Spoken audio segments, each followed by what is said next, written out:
বাংলাদেশের রাজনৈতিক প্রেক্ষাপটে একটি শক্তিশালী সাংবিধানিক এবং কার্যকর প্রশাসনিক কাঠামো জনগণের আস্থা পুনর্গঠনের মূল ভিত্তি হতে পারে। সম্প্রতি অন্তর্বর্তী সরকারের নেতৃত্বে 4টি পৃথক সংস্কার কমিশন সংবিধান, নির্বাচন, দুর্নীতি দমন ও পুলিশ প্রশাসন তাদের সুপারিশমালা জমা দিয়েছে। এই প্রতিবেদনগুলোতে তাদের সাংবিধানিক ও প্রশাসনিক কাঠামোয় উল্লেখযোগ্য পরিবর্তনের প্রস্তাব তুলে ধরা হয়েছে। এটি কেবল রাজনৈতিক দৃষ্টিকোণ থেকে গুরুত্বপূর্ণ নয়, বরং দেশের জনগণের কাছে ন্যায়, সাম্য ও গণতন্ত্রের অঙ্গীকার পুনর্ব্যক্ত করার একটি সুযোগ। প্রস্তাবিত সংবিধান সংস্কারে সাম্য, মানবিক মর্যাদা, সামাজিক সুবিচার, বহুত্ববাদ ও গণতন্ত্রকে রাষ্ট্রের নতুন মূলনীতি হিসেবে অন্তর্ভুক্ত করার সুপারিশ করা হয়েছে। পূর্ববর্তী মূলনীতি জাতীয়তাবাদ, সমাজতন্ত্র ও ধর্মনিরপেক্ষতা এখন বাদ দেওয়ার প্রস্তাব এসেছে। এটি 1971 সালের মুক্তিযুদ্ধের মূল্যবোধ ও সাম্প্রতিক জন আকাঙ্ক্ষার প্রতিফলন হিসেবে চিহ্নিত করা হচ্ছে।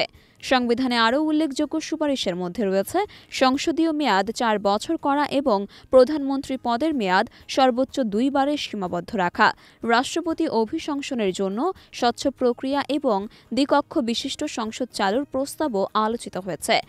এই পরিবর্তনগুলো কেবল ক্ষমতার বিকেন্দ্রীকরণে সহায়তা করবে না, বরং গণতান্ত্রিক প্রতিষ্ঠানগুলোর প্রতি জনমনে আস্থা ফিরিয়ে আনবে। বাংলাদেশের নির্বাচনী ব্যবস্থার প্রতি জনগণের আস্থা দীর্ঘদিন ধরে চ্যালেঞ্জের মুখে। সংস্কার কমিশনের সুপারিশে ইভিএম বাতিল, না ভোট পদ্ধতি চালু এবং ভোটারদের 40% অংশগ্রহণ না হলে নির্বাচন পুনরায় আয়োজনের প্রস্তাব এসেছে। নির্বাচনী স্বচ্ছতা নিশ্চিত করার জন্য দায়বদ্ধতা প্রতিষ্ঠা এবং 2018 সালের নির্বাচনে অনিয়মের তদন্তের কথা উল্লেখ করা হয়েছে। এটি শুধু একটি অন্তর্ভুক্তিমূলক নির্বাচনী প্রক্রিয়া নিশ্চিত করবে না, বরং জনগণকে তাদের গণতান্ত্রিক অধিকার প্রয়োগে উৎসাহিত করবে।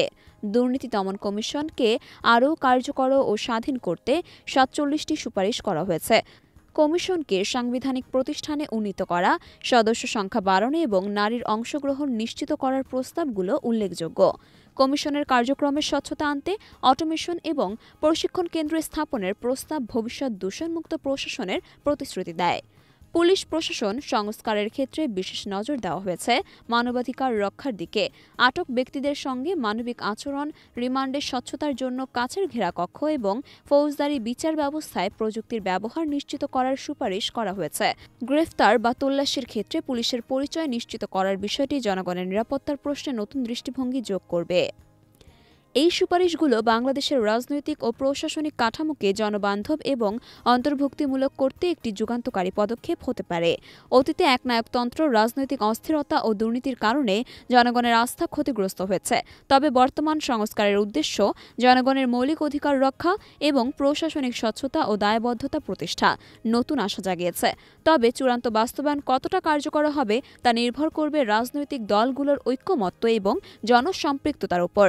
সংস্কারগুলো কার্যকর হলে এটি কেবল বাংলাদেশকে একটি কার্যকর গণতান্ত্রিক রাষ্ট্র হিসেবেই গড়ে তুলবে না, বরং বিশ্ব মঞ্চে একটি উদাহরণ সৃষ্টি করবে।